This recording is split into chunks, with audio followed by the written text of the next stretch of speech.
Bayangkara 2 Richard Eliezer Pudihang Lumiu atau Baradae membuka fakta baru kasus tewasnya Brigadir Nofriansyah Yosua Huta Barat atau Brigadir J di rumah dinas Kadif Propam nonaktif Irjen Verdi Sambo pada Jumat tanggal 8 Juli tahun 2022 lalu. Setelah berganti pengacara, pengakuan terbaru Baradae banyak berubah dibandingkan sebelumnya. Seperti apa pengakuan terbaru Baradae? Benarkah dia bukan pelaku tunggal dalam kasus penembakan itu? Berikut pengakuan terbaru Baradae, seperti dikemukakan dua pengacara barunya Deolipa Yumara dan Muhammad Burhanuddin dalam kesempatan terpisah yang dirangkum tribunnews.com, Senin, tanggal 8 Agustus tahun 2022. 1.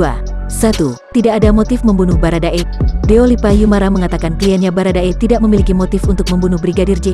Ini membuat pihaknya selaku kuasa hukum menyimpulkan adanya perintah untuk melakukan pembunuhan terhadap Brigadir J. 2. Sebut siapa yang membunuh Baradae. Menurut Deolipa, Baradae telah mengatakan kepadanya terkait sosok yang melakukan perintah untuk membunuh Brigadir J. Namun Deolipa tidak menyebutkan nama dari sosok yang menyuruh Baradae. 3. Di perintah atasan, Deolipa Yumara juga mengungkap sosok yang memerintahkan kliennya melakukan penembakan terhadap Brigadir J. Deolipa Yumara mengatakan sosok yang memerintahkan itu merupakan atasan Baradae langsung saat bertugas. Ketika ditanya apakah atasan yang dimaksud merupakan ajudan atau bukan, Deolipa dengan tegas membantah hal tersebut. Deolipa menyatakan kalau atasan yang dimaksud yakni atasan langsung yang dia jaga selama ini. 4. Beberapa orang ikut terlibat.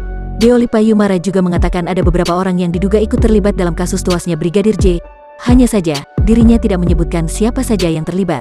Hal tersebut juga dikemukakan kuasa hukum Baradae lainnya, Muhammad Burhanuddin. Dia mengatakan pengakuan itu telah dijelaskan dalam BAP, berita acara pemeriksaan polisi. 5. Baradae diminta buat skenario. Deolipa Yumara pengacara Baradae juga mengungkapkan bahwa kliennya diminta membuat skenario dalam kasus penembakan Brigadir J. Deolipa mengatakan Baradae mengalami banyak tekanan batin terkait kasus tersebut.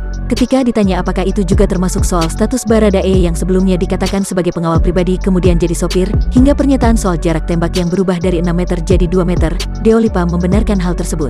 6. Dulu pernyataan Baradae omong kosong. Terkait skenario pembunuhan itu, Deolipa Yumara mengatakan penjelasan Baradae yang disebutnya skenario terdahulu adalah omong kosong. Meski demikian, Deolipa mengatakan kliennya mengakui menembak Brigadir J. Tetapi dia menjelaskan terdapat skenario yang tak sesuai dengan pengakuannya. 7. Bukan tersangka tunggal. Kuasa hukum Baradae lainnya Muhammad Burhanuddin mengungkapkan kliennya telah membeberkan nama-nama yang diduga terlibat dalam kasus penembakan Brigadir J. Nama-nama itu, kata Burhanuddin, disampaikan Baradae saat menjalani proses berita acara pemeriksaan, BAP, Sabtu, tanggal 6 Agustus tahun 2022, malam. Burhanuddin menyatakan Baradae juga membeberkan bahwa dia bukan tersangka tunggal yang terlibat dalam kasus ini. Karena itu, Baradae meminta perlindungan kepada Lembaga Perlindungan Saksi dan Korban, LPSK.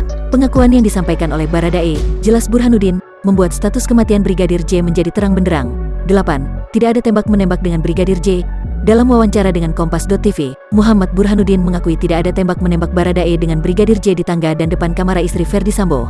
Meski dia mengakui saat kejadian, Baradae ada di rumah itu saat tewasnya Brigadir J.